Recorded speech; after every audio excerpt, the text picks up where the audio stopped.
Hyderabad CCS ACP Umamaheswara Rao ఏసీబీకు చిక్కారు. ఆదాయానికి మించిన ఆస్తుల కేసులో అరెస్టు చేశారు ఆయన్ని. అయితే ఇవాళ కోర్టులో హాజరుపరచబోతున్నారు పోలీసులు.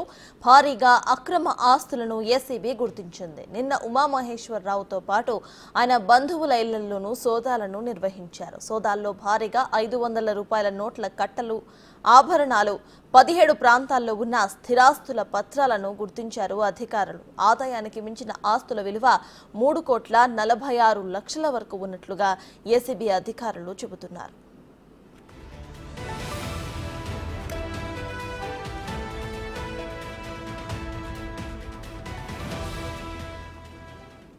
మొత్తం 37 లక్షల నగదు, 60 తులాల బంగారు ఆభరణాలు, హైదరాబాద్ శివారులో సహా 2 తెలుగు రాష్ట్రాల్లోని 17 ప్రాంతాల్లో ఉన్న స్థిరాస్తుల పత్రాలను స్వాధీనం చేసుకున్నారు.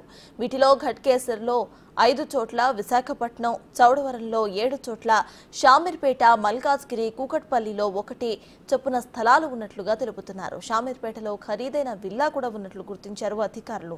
2 బ్యాంక్ లాకర్స్ ఉన్నట్లుగా తేల్చారు. దర్యాప్తు ముగిస్తే ఆస్తుల చిట్టా పెరిగే అవకాశం ఉందని అన్నారు. ఆయన పైన అభియోగాలు రావడంతో ఆదాయానికి మించిన అక్రమ ఆస్తులు ఉన్నాయన్న నేపథ్యంలో ఇవి సర్చెస్ చేయడం జరిగింది.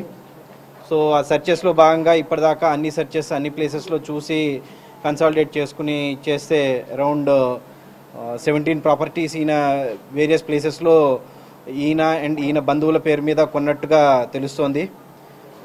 అండ్ అందులో ఒక 5 ప్రాపర్టీస్ ఘట్కేసర్ ఏరియాలో ఉన్నాయి, కొన్ని ఆంధ్రాలో కూడా ఉన్నాయి. ఒక 7 ప్రాపర్టీస్ వైజాగ్ దగ్గర చౌడవరం అనే ఏరియా ఉంటుంది, ఆ చౌడవరంలో కొన్నట్టుగా తెలుస్తోంది. అట్లనే ఇక్కడ ఈ సేమ్ అశోక్ నగర్ ఏరియాలోనే అరౌండ్ 4 ప్రాపర్టీస్ ఉన్నాయి. షామీర్పేటలో 1, కుక్కట్పల్లిలో 1, అండ్ ఆల్సో మెడ్చల్ మల్కాజ్గిరి అటువైపు కూడా 1 అన్నట్టు పర్చేస్ చేయడం జరిగింది.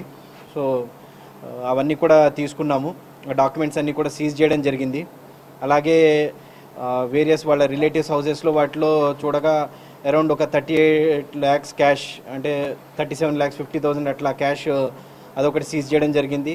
గోల్డ్ కూడా సుమారు వేరియస్ టైమ్స్ 60 తులాస్ గోల్డ్ అది కూడా సీజ్ చేయడం జరిగింది.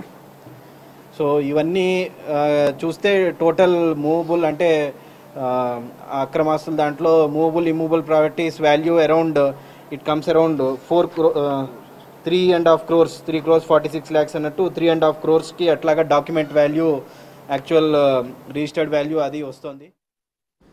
సాహితీ ఇన్ఫ్రా కేసులో డబ్బులు డిమాండ్ చేసినట్టుగా ఆరోపణలు కూడా ఉన్నాయి. భారీగా ముడుపులు తీసుకుని బాధితులను బెదిరించారనే విమర్శలు కూడా ఉన్నాయి. దాంతో పలువురు బాధితులు ఉమామహేశ్వరరావు అక్రమ ఆస్తులపై ఆరా తీసి ఏసీబీకి సమాచారం ఇచ్చారని ప్రచారం జరుగుతోంది. ఉమామహేశ్వరరావు ఇంట్లో లభించిన ఎలక్ట్రానిక్ ఉపకరణాలు, డైరీలో సందీప్ అనే పేరును అధికారులు గుర్తించారు. అతనితో కలిసి ఉమామహేశ్వరరావు వ్యాపార, స్థిరాస్తి లావాదేవీల్లో పెట్టుబడులు పెట్టి ఉంటారని అనుమానాలు వ్యక్తమవుతున్నాయి.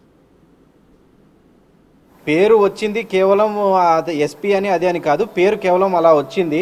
ఆ పేరు ఎవరిది ఏంటి అనేది డీటెయిల్స్ ఫర్దర్ చూడాలి. ఆ డీటెయిల్స్ చెప్పలేదు, దానికి మాకు సహకారం అందించలేదు ఈయన. సో అందుకని తదుపరి పోలీస్ కస్టడీలో వాటిలో మేము అది కనుక్కుని పేరు కూడా ఇది చేసి అది ఇన్వెస్ట్మెంట్ చేశారంటున్నారు. ఆ ఇన్వెస్ట్మెంట్ ఫర్మ్తో కూడా మాట్లాడి అందులో అటువంటి ఇన్వెస్ట్మెంట్ అయిందా, ఆ పర్సన్ ఎవరైతే ఉన్నారో ఆ పర్సన్ చేశారా లేదా అన్ని వెరిఫై చేసి మేము కన్సల్టేట్గా